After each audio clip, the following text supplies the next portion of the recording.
Northern Expose News Online. 5, 4, 3, 2,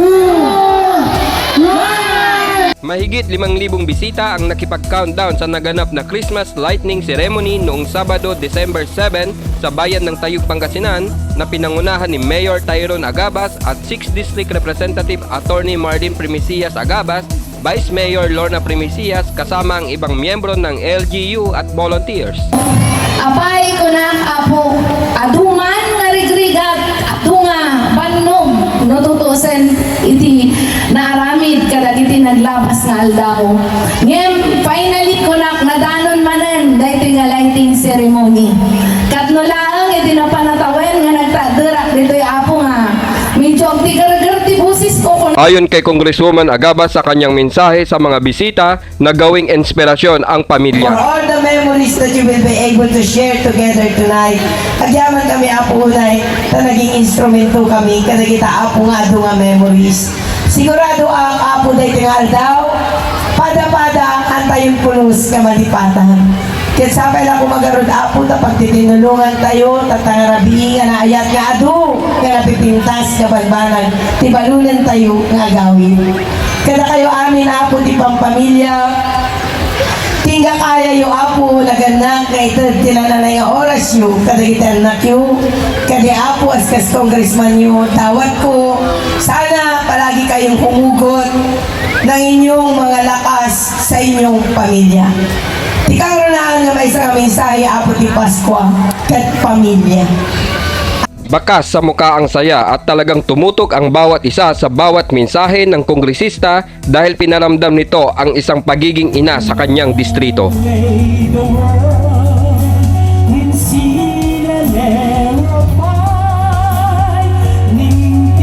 Talagang maaaliw ang bawat bisita na dumalo dahil sa mga programang hinanda ng LGU sa kanyang mga kababayan at hindi naman nagpahuli ang ibang miyembro ng Sangguniang Bayan at hinandugan ng sayaw ang mga bisita.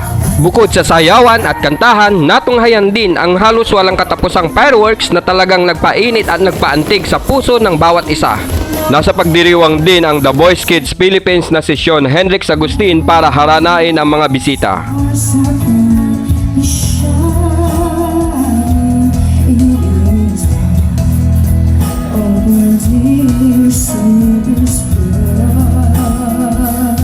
Pinasalamatan ni Mayor Tyrone Agabas ang bawat volunteers dahil sa kanilang sakripisyo para mas lalong mapaganda ang kanilang presentasyon at maipadama ang espiritu ng Pasko sa bawat isa. Tayo iti Christmas light opening.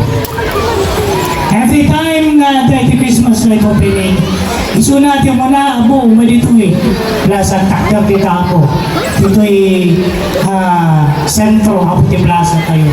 And every time ako may suna, iso ti tumaktakder na simbolo ako ti palagkay kaysa kentulong dagiti kaduan.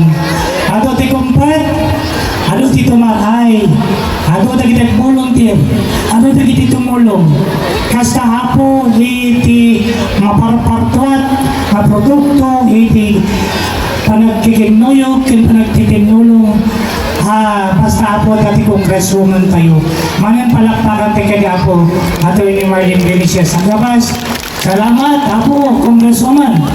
Iti tulong mo, iti night and day, iti tayo.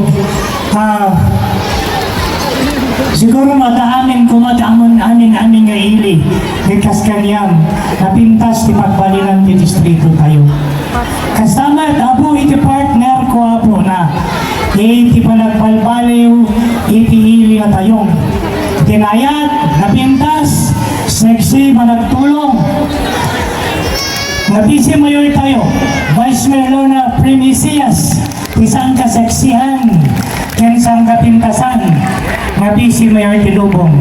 Ay na, nakagato, ititulong na apo tili na tayo. Hindi natin kakayanin lahat ito kung wala ang ating mahal. Nabisi mo yun, kagraman.